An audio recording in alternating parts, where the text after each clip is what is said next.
Good morning, everybody. It's me again. Today, I would like to talk about shooting outdoors in a field, either uphill or downhill.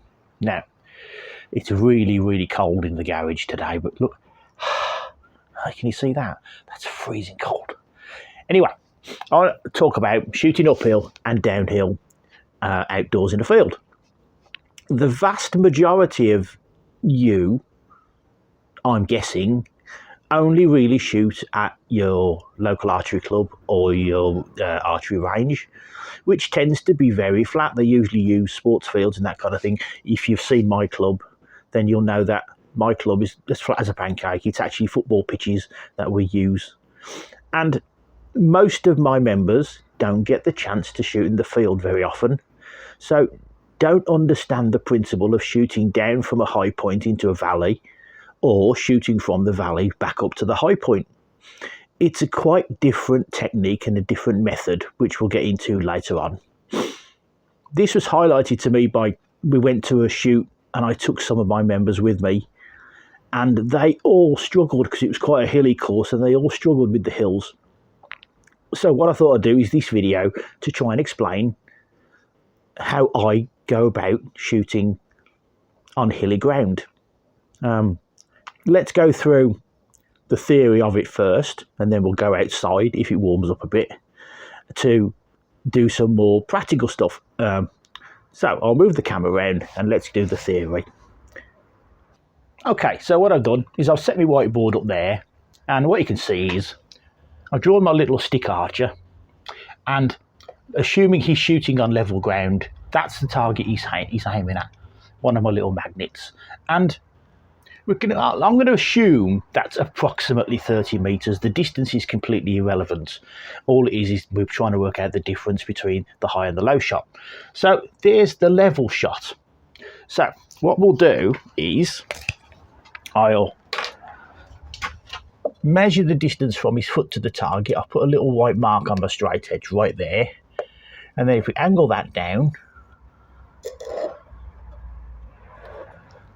to the bottom of the board, and we'll draw a line from there back to the archer, and then we'll put another target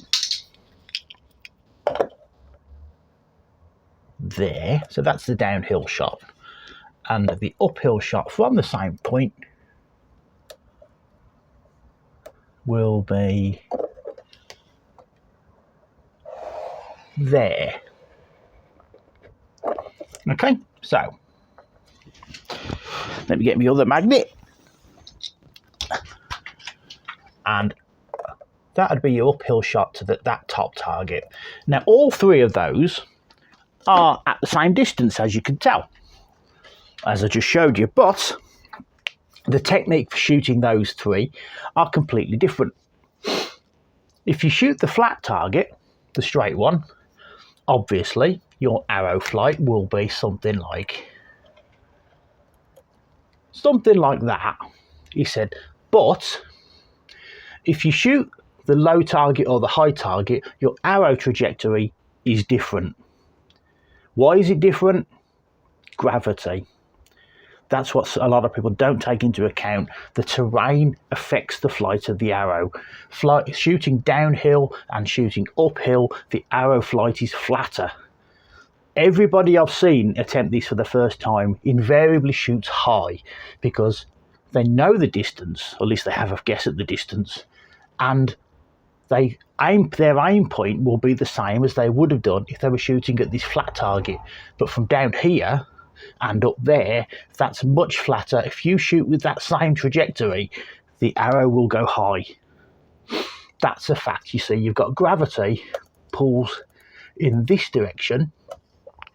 So the most effect that gravity has is on the horizontal arrow. The arrow that goes downhill and the arrow that goes uphill, gravity has less of an effect. And it's surprising how much of an effect that takes away. Imagine if you shoot an arrow directly straight up in the air like that. The arrow doesn't curve at all. It just goes straight up until the gravity takes over and it comes straight back down again. The same if you shoot an arrow directly down.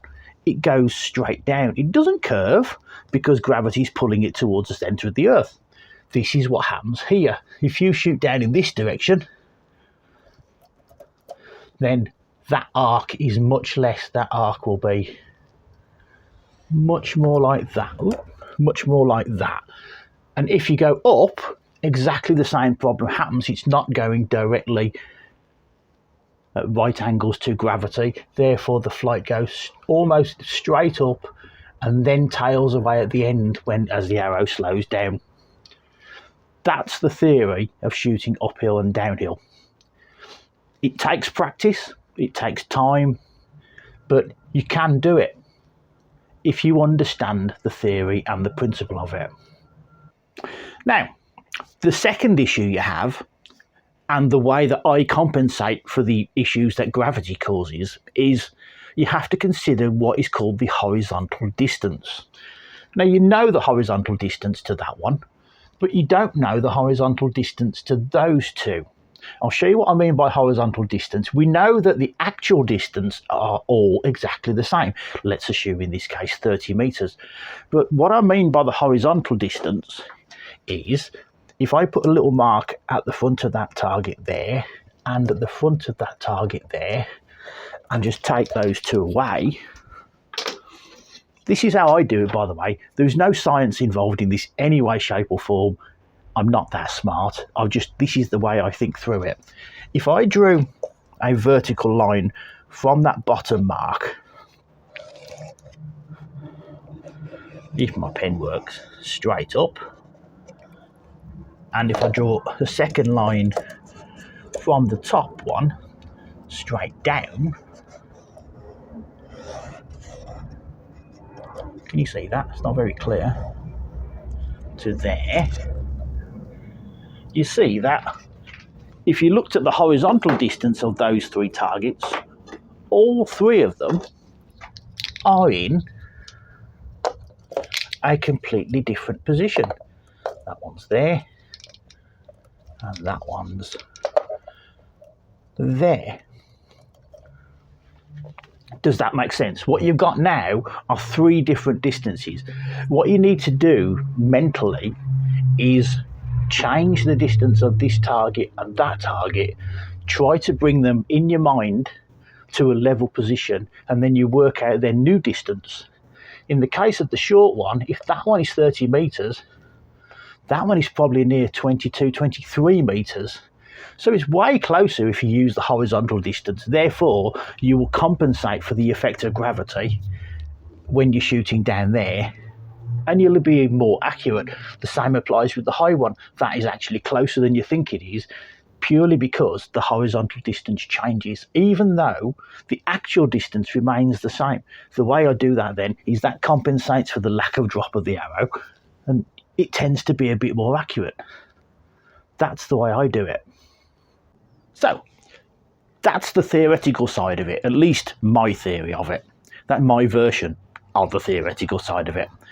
Whether it's right, whether I'm doing it correctly, I don't know. It seems to work. But, as I say, I'm no scientist. I'm not that smart. That's the way I do it. So, now, let's go outside when it warms up a little bit and do the practicalities of actually shooting uphill and downhill, because your shooting method needs to be different. You need to compensate for the hills. Your draw will be in a different position because you're pointing down a hill or up a hill. So, and you need to do it correctly, because if you don't do it correctly, you could potentially hurt yourself. So let's set the camera up outside and we'll do the practical side of shooting uphill and downhill. Okay, so now we're outside. I've set my target down there so I can shoot down a hill, and the weather's not really warmed up, and now it's started to rain as well. So I've dressed up in all the winter gear so we can try and keep warm. Anyway, the principles of shooting downhill and uphill. Because you're shooting at such a steep angle and you're going to be off balance, the first thing you need to do is take a slightly wider stance. All of your weight, if you're shooting downhill, is going to be on your front leg. But the most important factor is, we spoke earlier about a long time ago now about maintaining the T shape through your body and across your shoulders. The same applies when you're shooting uphill or downhill. I see a lot of people try to shoot, keep the head still and just do that. That's quite a bad thing to do because everything is out of line. You could potentially hurt yourself. The trick is to maintain this T shape and lean forward from the hips or the waist, straight from there, and lean forward in this direction like that. Now you got all of your weight on your front foot, which is why you need the wider stance. I should just take a couple of shots just to show you how we do it. Just like that. Lean forward on the front foot. Up, release. Same again.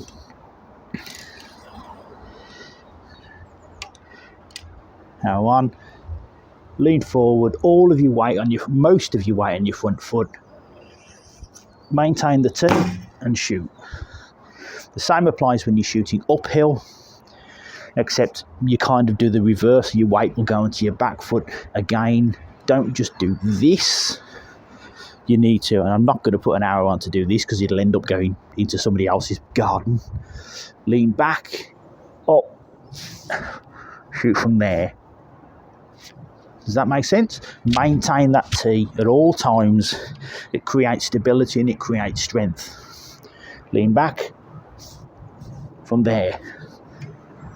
And that are the practicalities of shooting uphill and downhill. You need to practice it. I know people that practice this kind of thing from the top of the stairs at the house, but you need to practice it. You need to get good at it, and therefore you'll be a better field archer.